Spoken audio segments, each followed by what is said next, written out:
Donc, toujours dans le sujet du sauvetage à angle faible, cette fois-ci, ça va être un sauvetage à angle faible avec une victime qui est non ambulatoire, avec une victime qui est blessée, à un sauveteur. Donc, on prend en considération que le sol est sain, qu'il n'y a pas de roche, qu'il n'y a pas de souche, qu'il n'y a pas d'obstacle. Donc, on va pouvoir faire glisser le panier au niveau du sol. Fait qu'on va avoir le panier, dans le fond, qui va avoir un dessous en plastique. On va être capable de le faire glisser facilement au niveau du sol.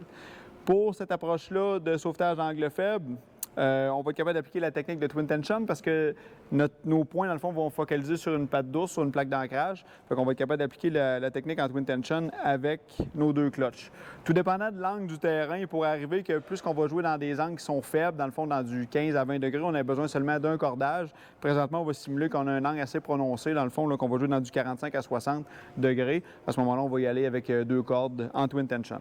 Donc, on se dirige sur notre point focal ici, qui est notre patte d'ours. Donc, on a nos nœuds papillons qui sont toujours là, au même titre qu'un sauvetage à angle élevé, sur notre patte d'ours. Et on a mis notre basket, dans le fond, sur cette même patte d'ours-là en deux points de contact. On a pris des sangles Texora comme ça peut être n'importe quel type de sangle qu'on peut prendre. Une sangle légère et qui est versatile, on peut prendre ceux-là pour venir se connecter sur notre panier comme ça. Par la suite, on a notre excédent de nœuds papillons ici sur la corde rouge qui va servir à titre d'assurage au niveau de la victime. Donc, dans le harnais de victime, on va aller mettre un mousqueton. On pourrait même rajouter un prussique aussi pour s'ajuster, pour prendre la tension. Étant donné qu'on est à angle faible comme ça, ce point de contact-là, c'est pas le point de contact qui est le plus nécessaire, étant donné qu'on a déjà un contact au niveau du sol avec le panier.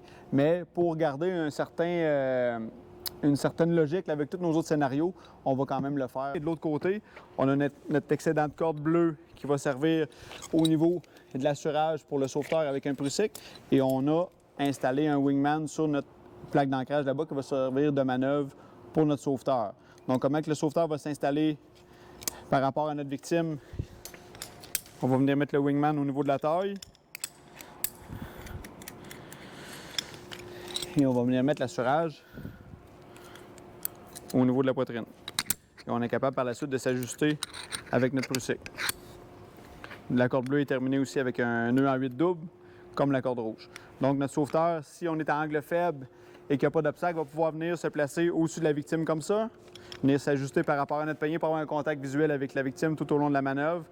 Et s'il a à gérer la victime ou s'il a à se baisser ou gérer des obstacles, il va être capable de s'ajuster avec le wingman pendant la manœuvre. Il va être capable de s'ajuster également au niveau de l'assurage avec son prussique sur la corde bleue.